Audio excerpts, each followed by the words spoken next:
We're in the middle of Adventure Month here at the Retro Hour podcast, where all this month we are celebrating the art of point-and-click adventure games, the new wonderful book from our friends at Bitmap Books, which is out right now. Now, we're going to tell you more about it in the next 15 minutes, but check out theretrohour.com right now to get a look at it and get your hands on a copy, either by winning or buying it now. Hello and welcome to the Retro Hour podcast, episode number 142, your weekly dose of retro gaming and technology news with me, Dan Wood. And me, Ravi Abbott. Can I be honest with you? I've never been so pleased to be in here doing the podcast. Gets me away from moving house for an hour. Oh, God. They say that's like one of the hardest things you can do in your life, moving house. I've done it about 11 times because my job takes me all over the country, but it never gets any easier. No, and Dan's without internet. Dun, dun, dun. What you going to do? I know, so if this show gets uploaded really early, probably at like midnight, it's because when the show comes out on Friday, that is a day that I'm actually moving out into my new place. And I've got no internet for the weekend, so I'm already breaking out in a cold sweat. Well, we've also been having fun on the internet. I've been live streaming, which is a kind of a first for the Retro Hour, isn't it? You've been playing games. Well, yeah, I was playing Police Quest, but I was playing really badly. You can check the live stream on the Facebook page, also Twitter and on YouTube. But it's about 2 hours long, and I didn't know Police Quest was so dramatic. When I was driving the car, it's kind of like above view GTA 5 style. But tiny. But tiny, yeah. Like your car's a pixel. It's a fantastic game, though. I loved a comment on the stream when you were playing the game, because the driving's really difficult in that game, isn't it? Oh, yeah. You've got to time it perfectly. And at one point, you're like, I'm going to go away and get a cup of tea. One of the comments was like, you may as well get a beer, your driving's bad enough. Yeah. But you were doing that because, October is Adventure Month on the Retro Hour podcast. Now, this month, we are showing some serious love to, it is fair to say, one of our favourite genres of video games ever.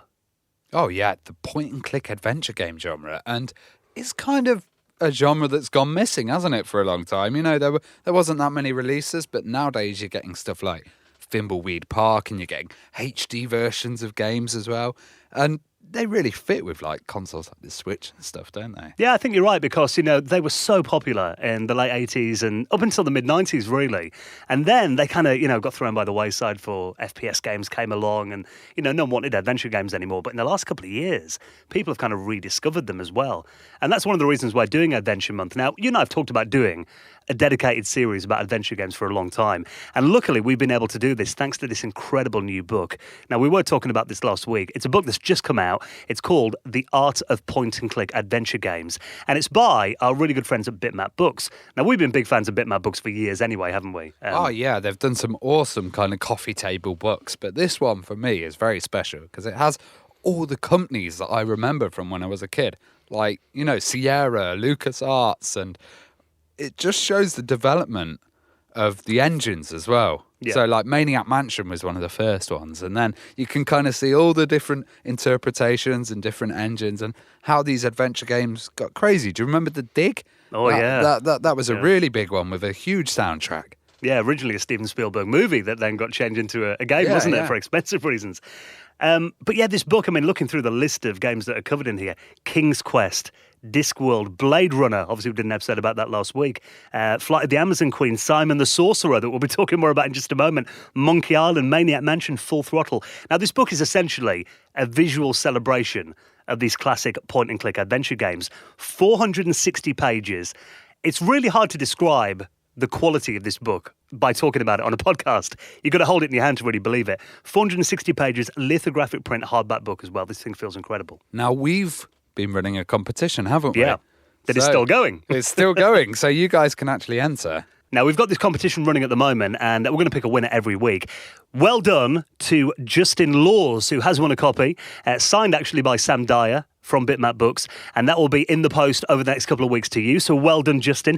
And you can win your own copy as well. Now, we're going to run this all throughout Adventure Month, giving away a copy each week, and you can find that right now on the front page of our website, theretrohour.com. And also while you're there as well, have a little look at the book. And if you buy it using our link, you'll be helping out the podcast as well. So you'll find all that right now on the front page of theretrohour.com.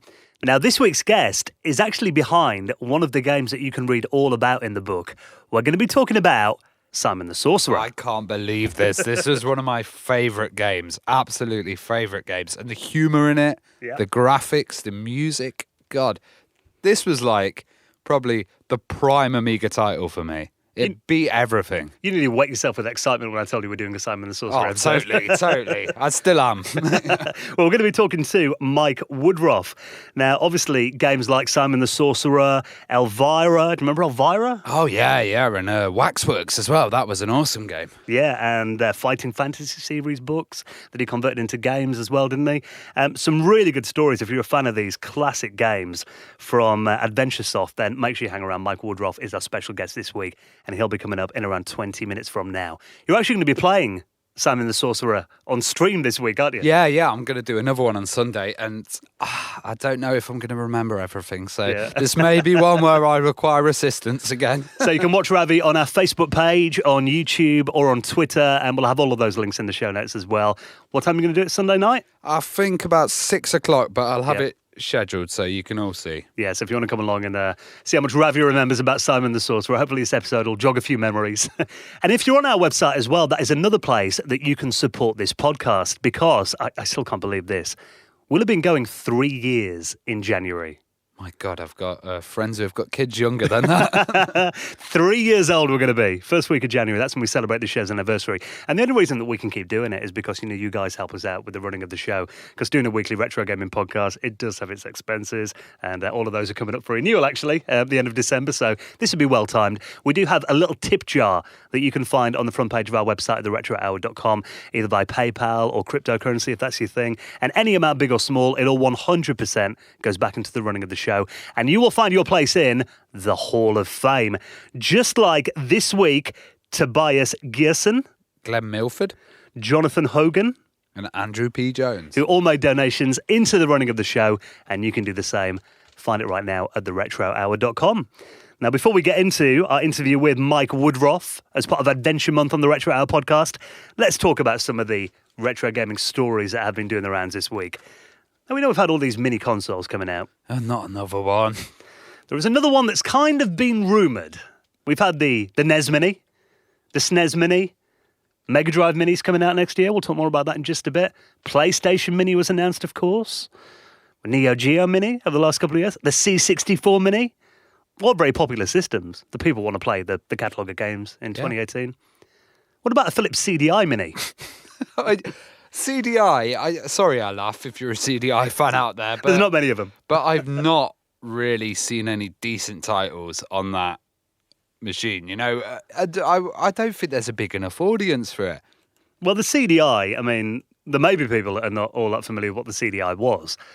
It was a project by Philips and a few other companies back in the early 90s. And it kind of came around because companies believed that there was going to be this market for home living room multimedia devices. Well, wasn't there like 1 million CD devices all out at the same time, all trying to fight for a tiny market? Well, Commodore had the CD TV out around that time, didn't they? Yeah, you had the 3DO as well, didn't you? No, the 3DO was a real games console, but originally the CDI was envisioned as a machine that you would put next to your VCR and Oh, like a multimedia home, okay. You'd look at atlases on it and that kind of thing. Yeah. It helped with your schoolwork and interactive encyclopedias, that kind of thing.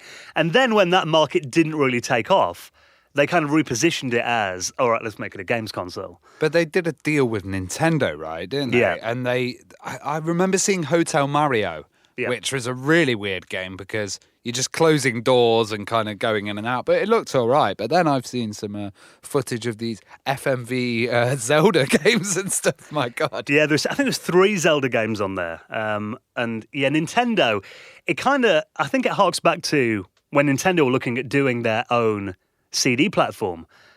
Obviously they kind of did a deal with Sony to make the PlayStation. There was going to be a CD drive for the Super Nintendo. Yeah. That deal fell through. Then they went with Philips and said they're going to make the CD drive. But in return, they gave them this license to make these awful games based on Nintendo trademarks on the CDI. Now, the CDI was a monumental failure. Philips lost $1 billion. Then why are we talking about it in a mini sense? Is there some news come out or something? Well, after the PlayStation Mini was announced a couple of weeks ago, this guy on Twitter, his name is Chris Scullion, he tweeted Philips and said, right, Philips, it's time. And he mocked up this little artwork, little graphic, talking about the CDI Classic. it's really funny. It said Philips CDI Classic, including 20 classic games like Hotel Mario, Zelda, The Wand of Gamelon, Link, The Faces of Evil, all these games that came out on the CDI. Seventh Guest is on there, which actually wasn't a bad game.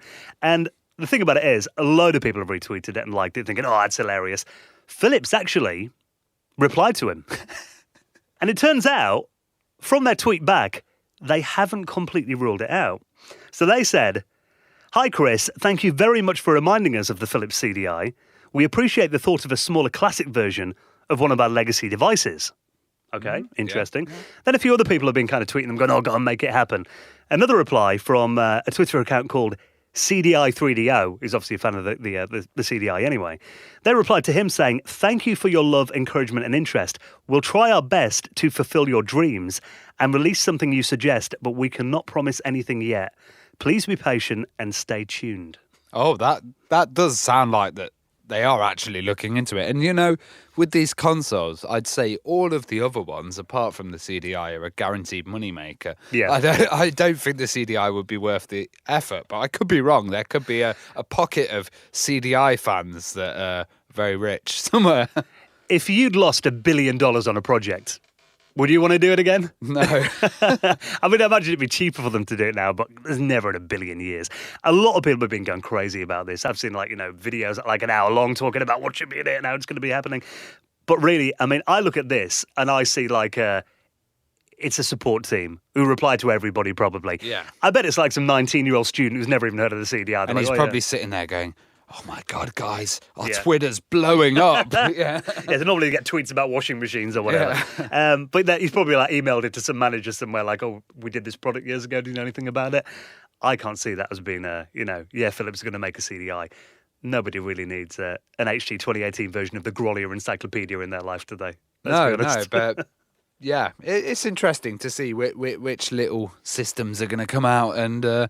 Maybe we'll get some crazy ones, the Casio Loopy Mini or something. Who knows? I'd like an Atari Jaguar CD Mini. Yes. Something like that happen. Yeah. Well, let's talk a bit about the Nintendo Switch as well, because obviously Nintendo's online service is running now.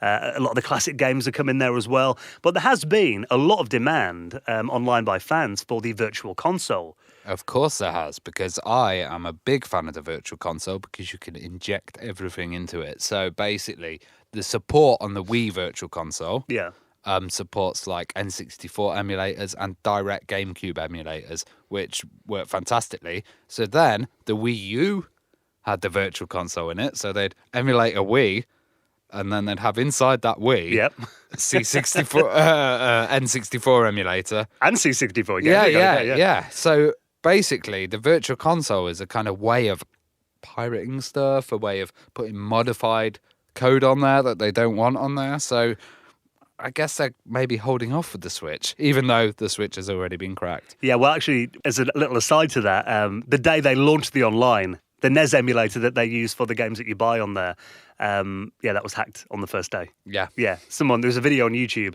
of a guy actually showing him putting his own ROMs on there. Because it turns out the NES emulation that they've got running on the Switch is the exact same code that's on the NES Mini. So Yeah, which is probably the same one that they've got on the Wii. And the thing is, with the virtual machines as well, it's so crazy that they even put limitations in them. Mm-hmm. So people inject code into the virtual machines to optimize the virtual machine inside your Wii U. Yeah. Well, the thing about it is, I mean, the reason that we're talking about the Virtual Console is, up until now, Nintendo haven't talked about it being released on the Switch. Essentially, if you pay for their online service, you can access some of the classic stuff that's on there. But there is no real way at the moment, not like it was on the Wii or the Wii U, where you could buy a load of old classic games. And you can't do backwards compatible stuff, so you can't play your old Wii titles or stuff. Well, it turns out, I mean, someone's been looking at the eShop on the Nintendo Switch, the JavaScript code in there as well. And they found some interesting little bits in there that talk about different categories of games. And this is from the eShop, and they've got little titles there that say SNES, GB, GBC, N64, and Nintendo DS. Okay, so that does look like Virtual Console stuff. Yeah. Yeah. But it turns out that apparently the eShop on the 3DS and the 2DS has got the same code in there as well. And there's no way you're going to run N64 games on a DS. Well, there may be a way around this, which is absolutely crazy. They have a thing called CMU, which is a Wii U emulator. So Yeah. it runs. That runs all right, I think, Runs actually. on the Switch as well. Okay. So you may be able to emulate the Wii U inside your Switch, to then emulate the Wii, to then emulate the N64. Yeah, if you've got a spare month. The thing about it is, I think Nintendo, they've launched this paid-for online service, and they would probably rather you pay them annually for this service to access these old games than going on and paying like £4 for like a NES game. Well, they know this is a success, right? Yeah. And they know that the Switch has been hacked because of the Tegra chip, which is it's got a hardware problem with it. So this, my prediction is that they are going to release a new version of the Switch, a revision without that hardware hacking, and lock off the whole Virtual Console store to stop this modding kind of community and backups that are being and they've already started blacklisting consoles as well that have been modded. Yeah. So, I mean, do that at your own risk. But I can't see them bringing the Virtual Console to it because I think, they would rather have your subscription fee. Yeah, and once they've closed that hole on the hardware exploit, then, they'll have full control again. Yeah, which is what Nintendo always likes. Yes. So, yeah, I mean, a lot of people have said this code that's in there is probably just a placeholder. Yeah. There's no guarantee that it's going to come, and I honestly don't think it will. But, we'll keep an eye on that. And if you want to read more about it, we'll put it in this week's show notes, along with every other story at theretrohour.com. It's like opening Pandora's box. They don't want to do it. Well, if they listen to the fans, though, a bit more, I mean, that's the reason they get hacked, isn't it? Now, let's talk a bit about this 8-bit symphony concert that's coming up. We had Chris Abbott on the show, talking about the legend that is Rob Hubbard. Oh, yes. Well, this 8-bit symphony is absolutely crazy. It's 90 minutes, 80 different people involved, and it's 8-bit. And this is going to be classic Commodore 64 music done by the Hull Philharmonic Orchestra.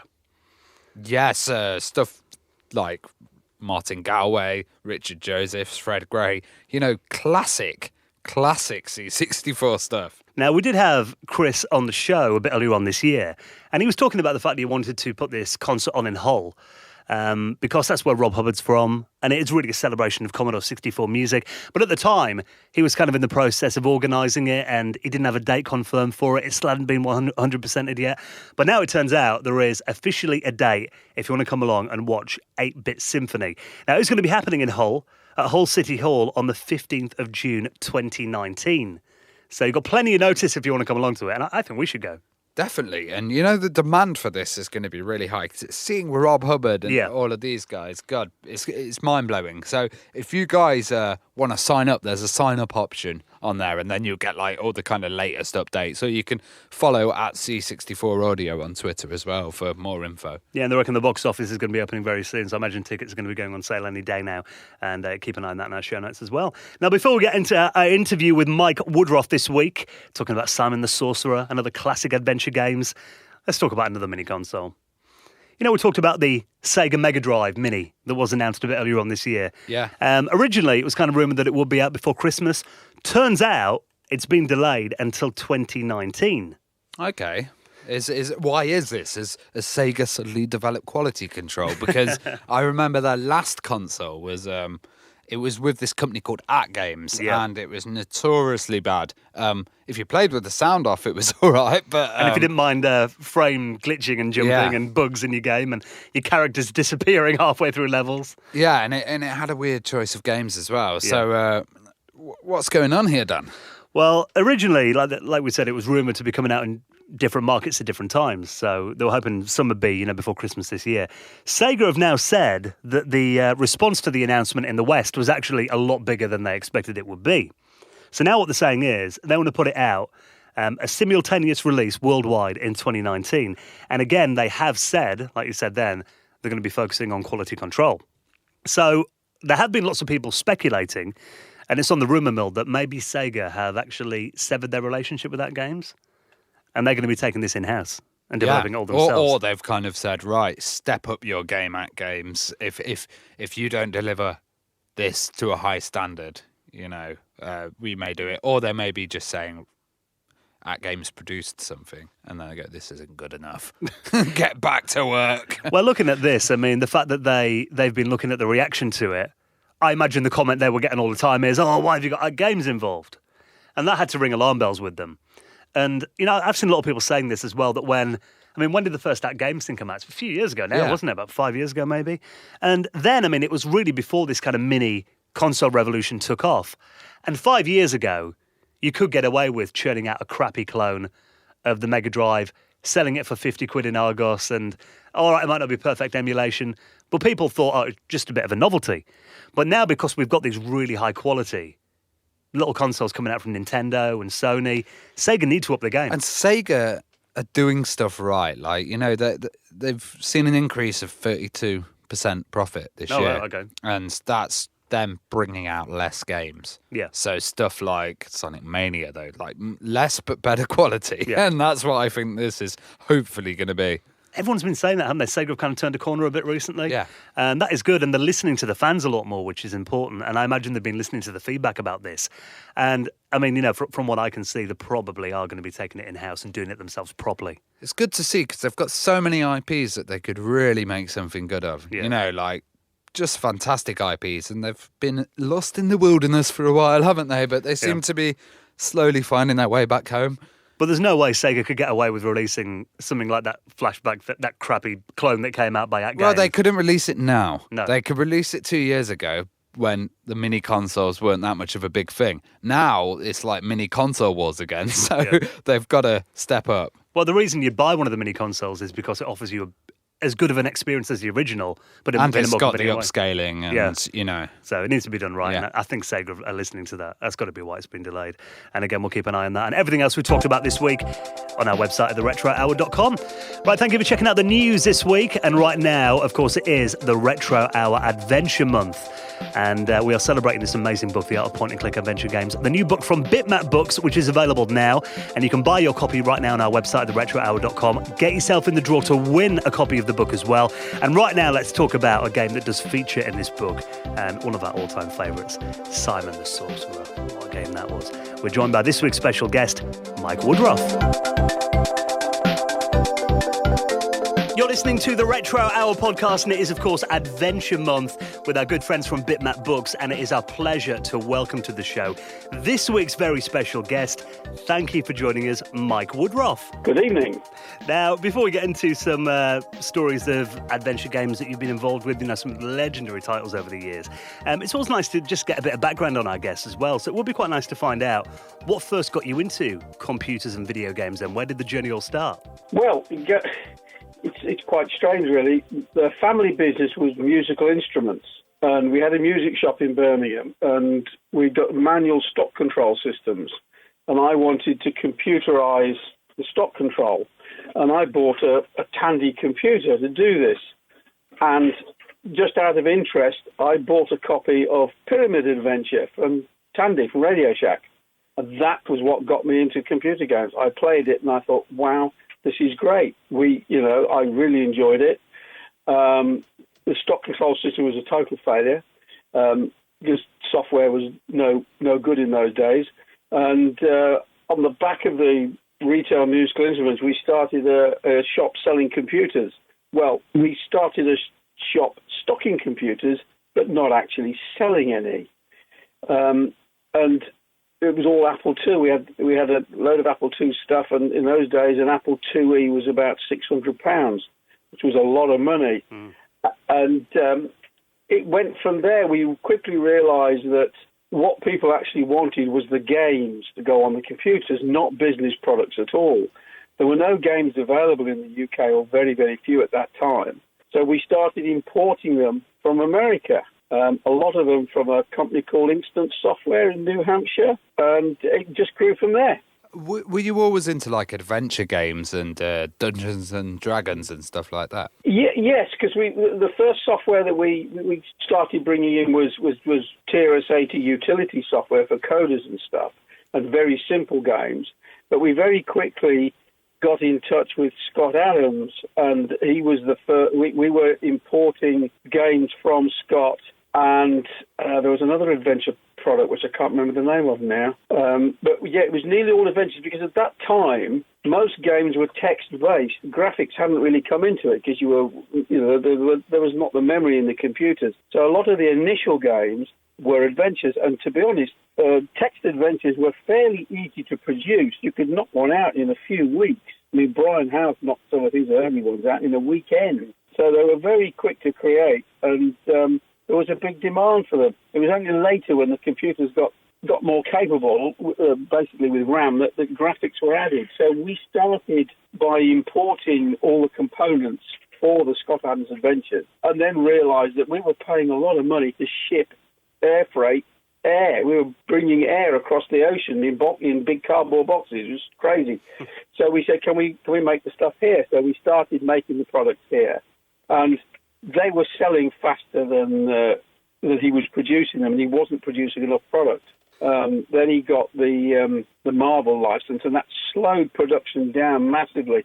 As you probably know, I think he only did 3 Marvel games, and I think I remember from the podcast that you did with him, he had the rights to the entire Marvel universe to do with what he wanted, and only produced 3 games, which was very, very frustrating. When we had Scott on the show, I mean, he was telling us originally, he used to use baby formula packaging to send the games out. I mean, what kind of did that affect it when he was sending them transatlantic then, or were they packed a bit better by then? They were packed better by the time we got involved in it, where they were cardboard boxes. What systems were you converting to as well? Oh, now then I can tell you that, because I've actually got a list.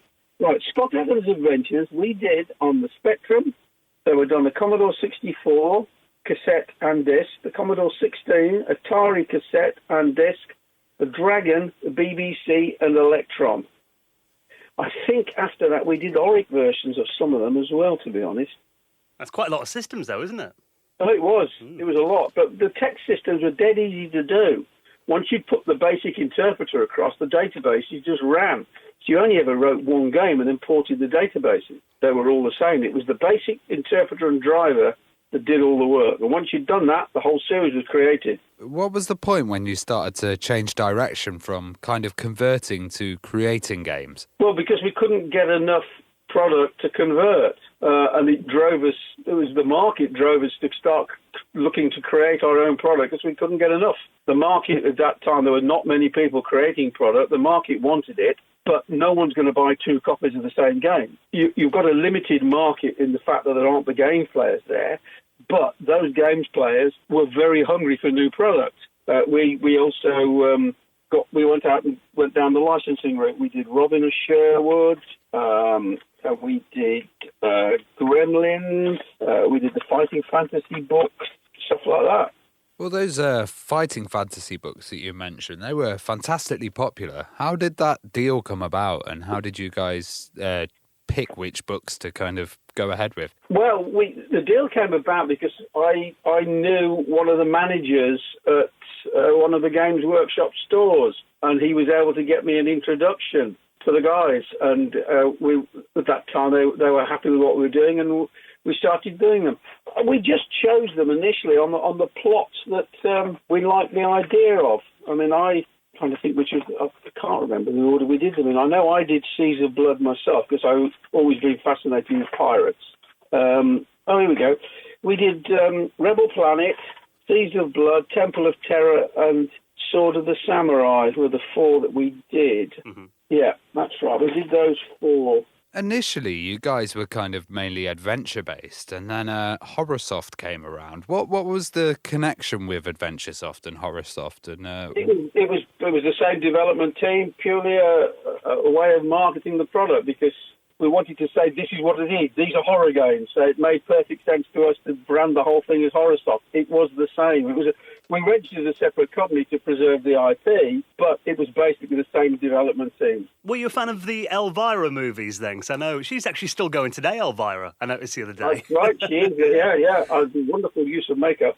Well, that was an accident, that was, because we were approached by guys at Pinesoft to help them with the development of the game, and halfway through it, they hit the buffers. So we had done a load of work on this game for them, and there wasn't going to be a game because they'd gone out of business. So their agent put us in touch with Cassandra Peterson's husband, who was her agent. I went over to the States, so they said, well, can we do a deal here? And because we've got a game half developed and stuff, and we did a deal with them direct. And then Accolade picked it up from there. So an accident, in actual fact, the reason we got into those.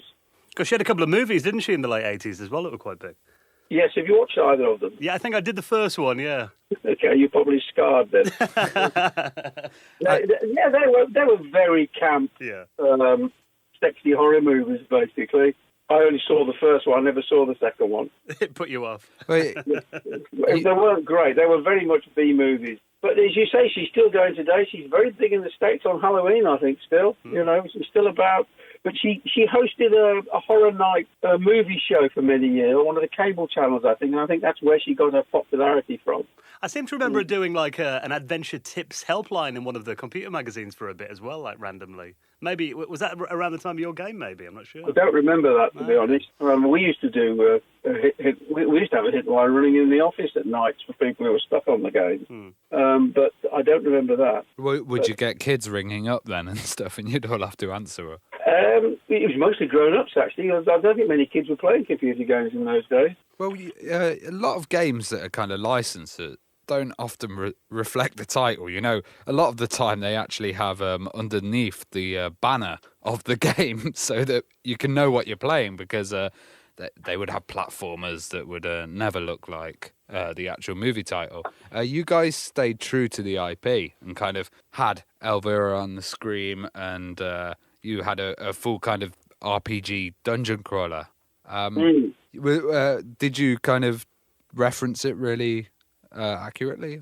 Oh, yes, very accurately. And intentionally, because what is the point in paying for an IP if you don't use it? It doesn't make sense. So the IP is there to give you the visual references, to give you what that character brings to the game. To not use the uniqueness of the IP in the game, to my mind, would be stupid. So we always made sure that we used the visuals and the essence of the character, what they brought to it, or the actual game. So Robin of Sherwood, you know, you've got Robin in it. You've got Sheriff of Nottingham. It's based in a forest. You've got Herne the Hunter, and we used a lot of the stories, bits from the various stories that they were in the TV series, which is what it was based on. And then Gremlins, we took the movie and we analysed the movie. We looked at it very carefully. We said, okay, which areas of the story would make good adventure gaming puzzles? And then created it that way. And that is what players want as well, because, you know, if you buy a game based on a movie, you want to be like kind of playing that movie. You don't want something totally different. Well, that's right, exactly. And that's where you've got to be very careful. So it's no good, for example, being an adventure writing company and saying, hey, let's go and get the license to Top Gun, and then write a load of puzzles around. It wouldn't work. It's not the right storyline, and not the right thing. So you've got to get it right as to what you should be, the actual licenses you want, and also the ones that you can get. I mean, we tried very hard to get the Discworld license, which would have been perfect for what we were doing. But could we persuade Terry Pratchett? No, we could not. Did he not see the value in games then, did he? Or? No, he wasn't interested in computer games at the time. I think he did license them to somebody else eventually or something, but no, he wouldn't have it. He just would not see it. We could not talk him into it. Yeah, there was a lot of Discworld titles later on, but they were all by different developers, and some not so successful. No, I mean, I read The Colour of Magic. I thought, wow, this is perfect for computer adventures. This is great. But no, we tried really, really hard to talk him into it, and he just wouldn't have it. And that book was huge, wasn't it, The Colour of Magic? Yeah, absolutely massive. It would have been a really good tie-up at the time, but no, he wouldn't have it. Well, one of your most epic titles was Waxworks. That was an amazing game, you know, music, the colouring. And I remember, wasn't it on like 10 discs? It was massive, wasn't it? And yeah. It was a big product, that was. You're lucky it was only 10. That was inspired by the Waxworks film. Did you ever see the film? I remember hearing about it when I was a little kid, but I think I was too young to. There was no IP there as such, because. But the idea, we thought, well, that would make a perfect computer adventure game, because you can take the various scenarios from the Waxworks, which we did, and then we looked at, okay, what can we take? And we decided to take stuff that people would know, like we did Jack the Ripper.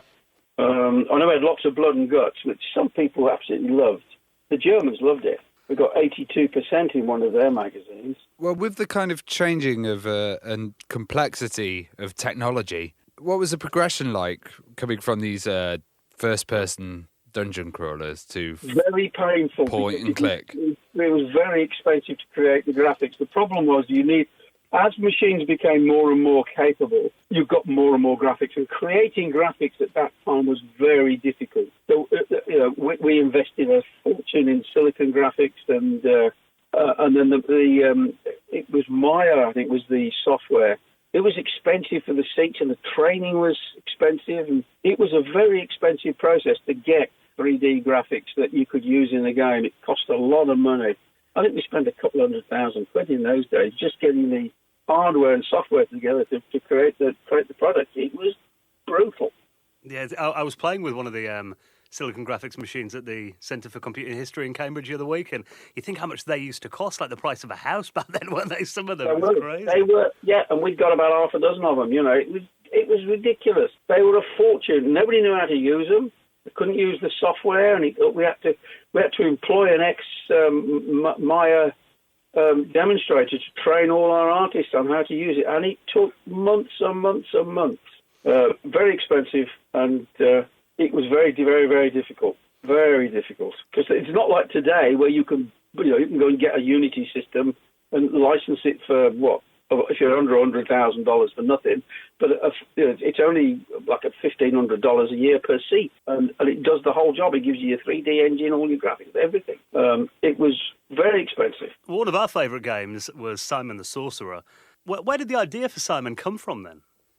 Well, it was Simon, my son, who came up with the idea, and it was based around him and his friends, and inspired by Discworld, Monty Python, Blackadder, Red Dwarf. It was a conglomeration of all that sort of adolescent schoolboy humour, because the jokes are very schoolboyish in Simon the Sorcerer. And, it all came from that world, really, and the fact that he was just an overgrown school kid. Well, yeah. There's a lot of him in it. I was going to say the greatest part of Simon for me is the humour. When I was a school kid playing it, I'd be laughing on the floor. Was he also a fan of LucasArts games and took a bit of influence from them? Yes, he did. Yes, he was, Guybrush, Monkey Island, all that stuff. Yeah, loved it. He was a big Discworld fan as well. He read all that stuff as soon as it came out. Yeah, massive. And as a result of our success of that, we did try to get the Harry Potter license, but that was a bit of a joke.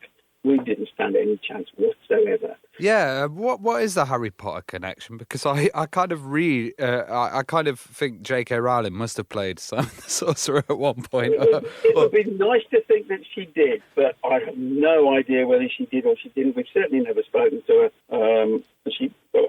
I don't even know if she knows we exist. It kind of reminds me of also Neil Gaiman's Books of Magic, which were quite big at the time as well, about a young sorcerer. Maybe Simon was reading those. Oh, yes, he was. Yeah, all that sort of stuff. Yeah, definitely.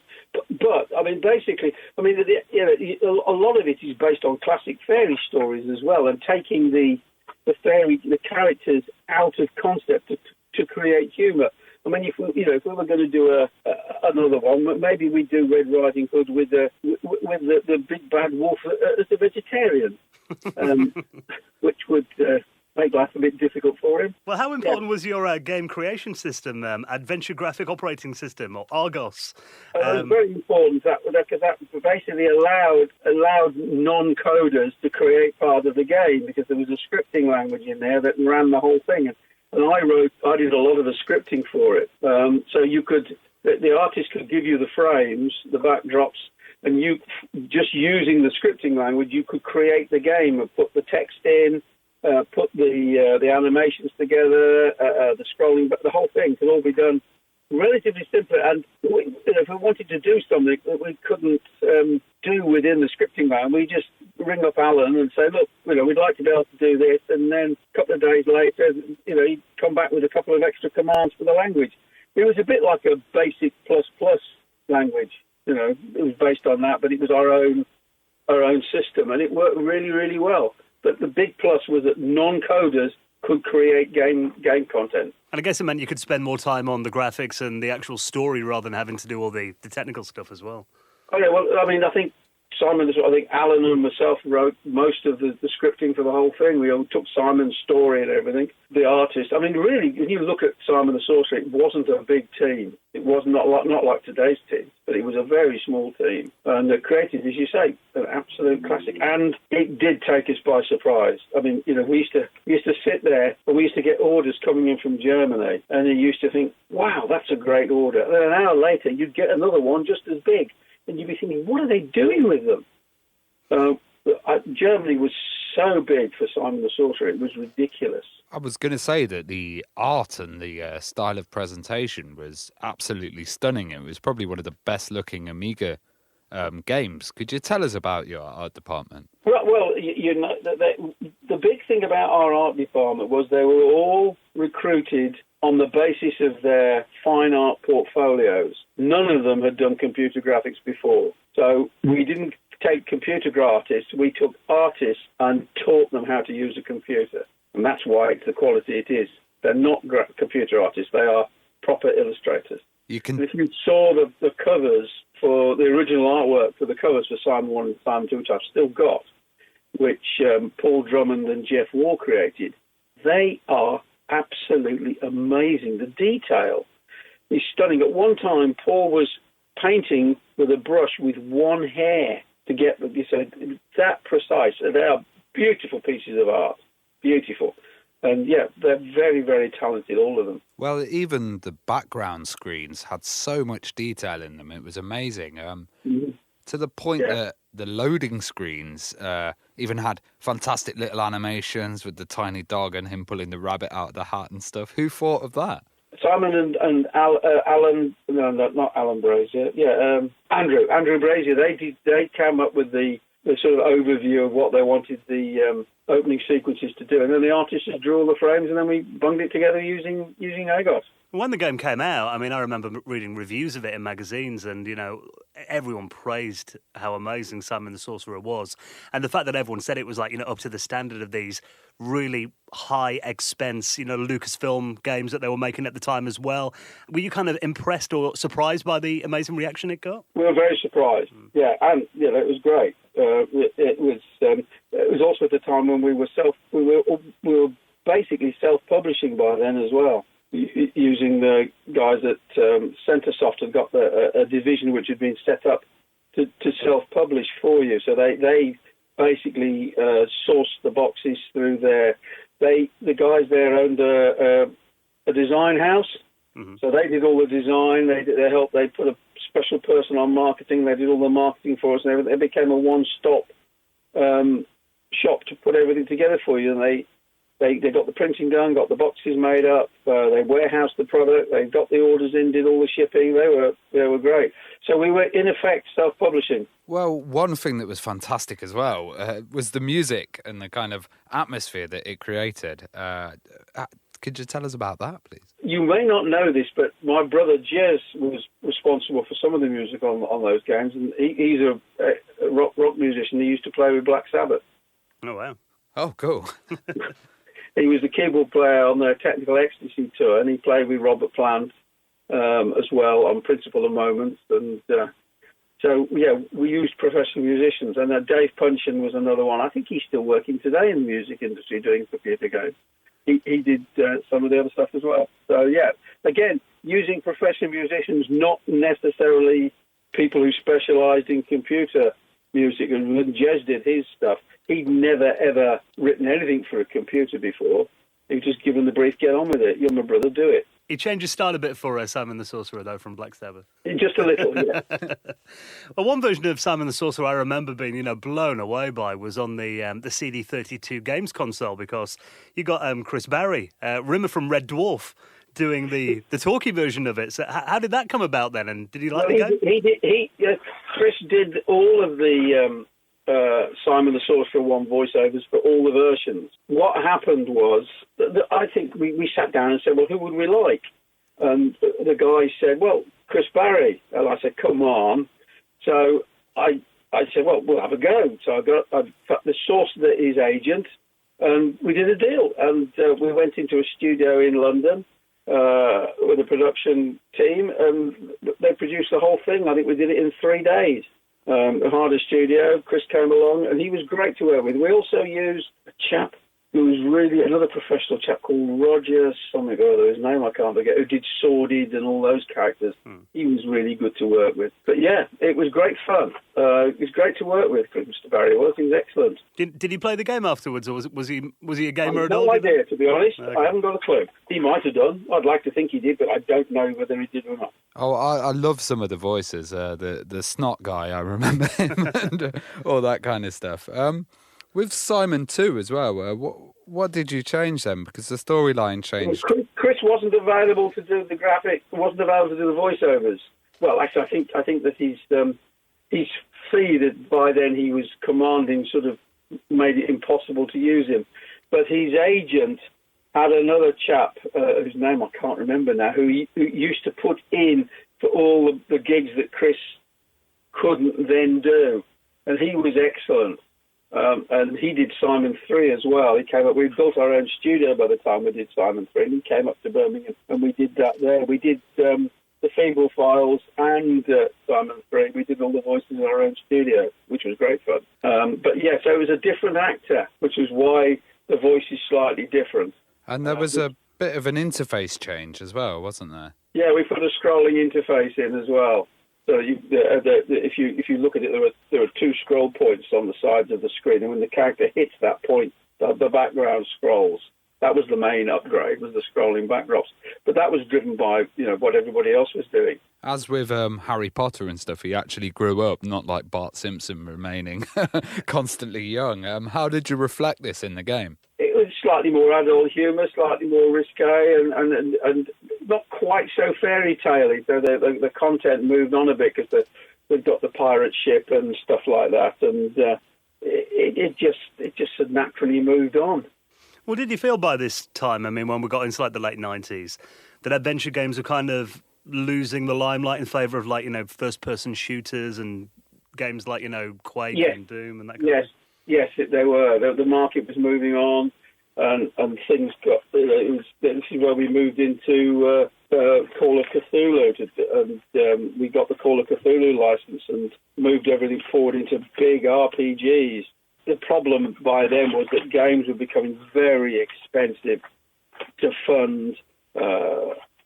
Cthulhu cost over £1 million to produce, and small companies, you just couldn't do it. And the sales weren't there, and there was a lot of bankruptcies in the developers. There were companies coming up and disappearing all over the place, and it got very, very, very hard. There were a lot of casualties. Well, there's still casualties today.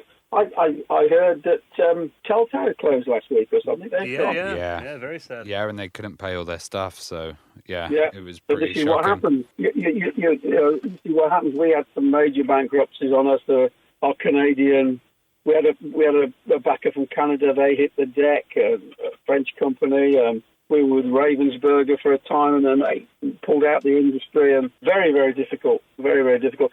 Games were getting expensive. Big teams. I mean, not like teams of today, but we'd got 50 employees at one time, and it was no fun doing as you say, at the end of the month, you've got to find the money to pay everybody. Not easy.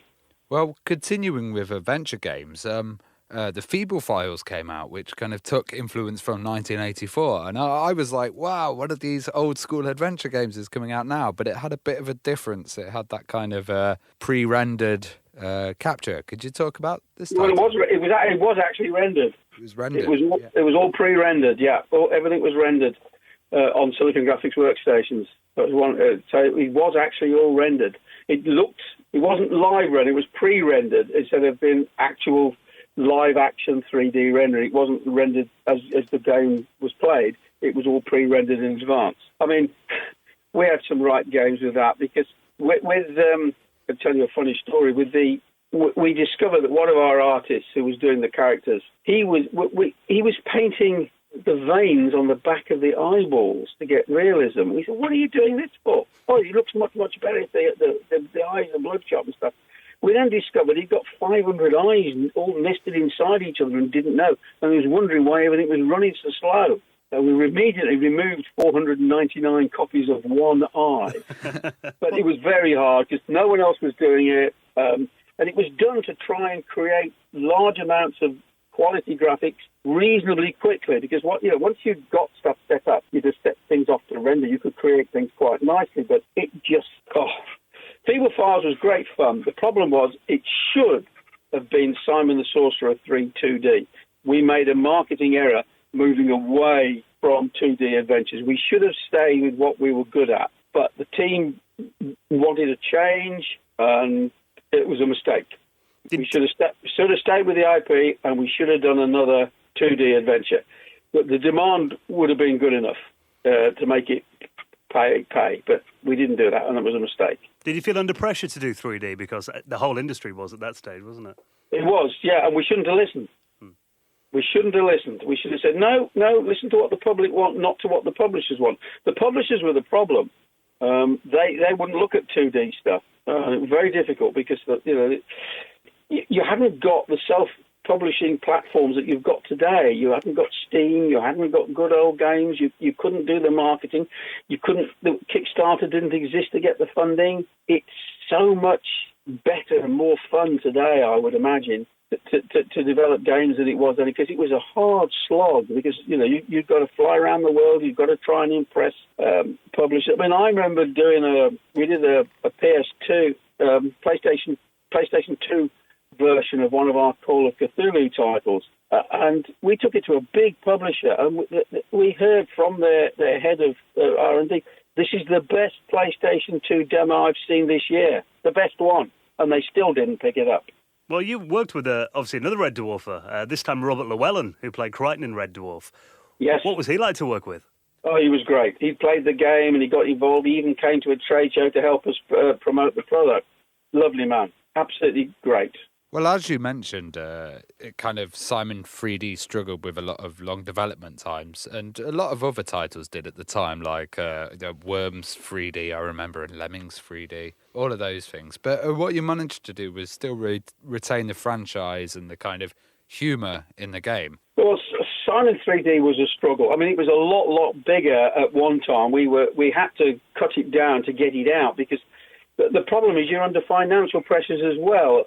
And that's always the problem, is balancing the financial pressures of developing the product against the cost and against the team size. And it's a very hard balancing act. It was a miracle Simon 3D ever came out at all. There was a time when we thought this ain't going to happen. But we did manage to find a publisher in the end who put some money into it, and we were able to finish it. But at one time, it was touch and go, I can tell you. Very, very hard. The industry over the years has had a lot of teething problems, and it's taken a long time to settle down. And there are still casualties today, which is a great shame. Well, Simon didn't go away forever. I mean, this year we saw the release of Simon the Sorcerer 25th anniversary on Steam. So how did that come about then? Well, we've been... there was a company in Israel who did the Apple versions of it. They wanted to do the phone versions, because we were out of computer games that had been for a number of years, and they came to me and said, we'd like to license the games and put them out on iPhone. And I said, yeah, if you've got the technology to do it, that'll be great, that's fine. So we did that, and they then produced Android versions, and they said, look, we'd like to do a 25th anniversary edition. So they took their original products and then souped them up. They improved the interface, they pushed all the graphics through an algorithm to increase the pixels and make them look a little bit tidier, and they got rid of one or two gameplay problems and tidied it up, and they produced the whole thing. I didn't do anything apart from help with a bit of play testing. They just did the whole thing for us, which was great, and then they do the publishing now. And it's great that a new generation get to play it as well, though, isn't it? Yes, it's lovely, and it's I mean, when we were in the industry, nobody was playing the phones at all. And I remember one of the German publishers we worked with, they said, the future is phones. And we went, what? You're insane. You must be mad. Because nobody was playing games on phones. But they were right. My God, they were right. And this new version's kind of optimized for that. So it has stuff like, if you were playing on a tablet, it would have hotspots instead of having to search around and find the pixels, Yeah, that's right. Exactly right. Yeah. It's designed to be more phone and tablet friendly, because that's where people play these sorts of games. It isn't like they're not multiplayer online games that all the mates get together and play and blast all bells of hell out of each other. What are you doing these days then, Mike? I'm a surveyor. All right.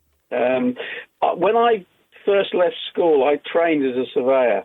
When we came out of the computer games industry, I went back to surveying, so I value houses for a living.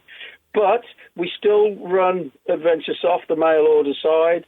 We still license the Simon the Sorcerer games, as you know. There's a company in America who put them into aeroplanes. They're on the phones and stuff, and they're on Steam and good old games. So we still do that a bit. And I keep an eye on the games market. You know, we've got one or two ideas, and now that the market is coming back towards the self-publishing model, you never know. We might just dip our toes again. And I think there has been a renewed interest in adventure as well over the last couple of years, hasn't there? Oh, there has, yeah. We sell a lot of the original Simon the Sorcerer games on mail order to collectors, the big box collectors. It's quite surprising. Every time one of the retro sites has an article and says, "Oh, have you seen that? You know, you can buy these games from AdventureSoft." The mail order goes bonkers for a couple of days, and then nothing for 2 months. And then there is an interest in the original games, and that the book, which it's just come out, is going to help to create more interest. That's a lovely book, and it's surprising when you start reading. Oh, I remember that, and you forget how many really good quality adventures they were. I mean, you know, some of the graphics are just gorgeous. When Charles Cecil's latest game is beautiful. Yeah, I mean, we're talking about the Art of Point-and-Click Adventure Games book here, and you are one of the contributors to that book as well, aren't you? Yeah, well, it was my son Simon who actually was the contributor, yes. He did it. He did the interview for that. It's a great book. I've had a good read through it, and it's lovely.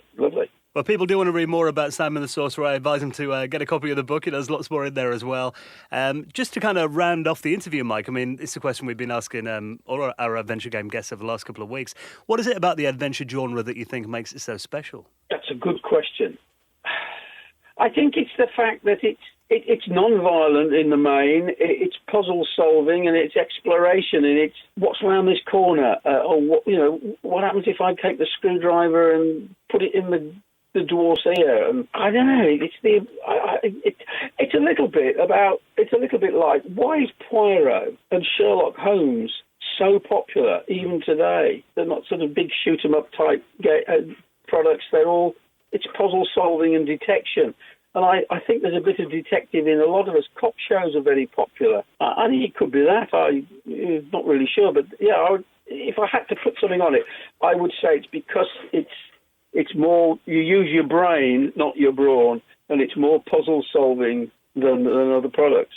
Well, I'd just like to say to all you listeners, let's try and get this mail order system going mad again. So I'm just looking on the site of AdventureSoft, and it's amazing. You can get Simon 2 boxed and Simon 1 for like £10 each.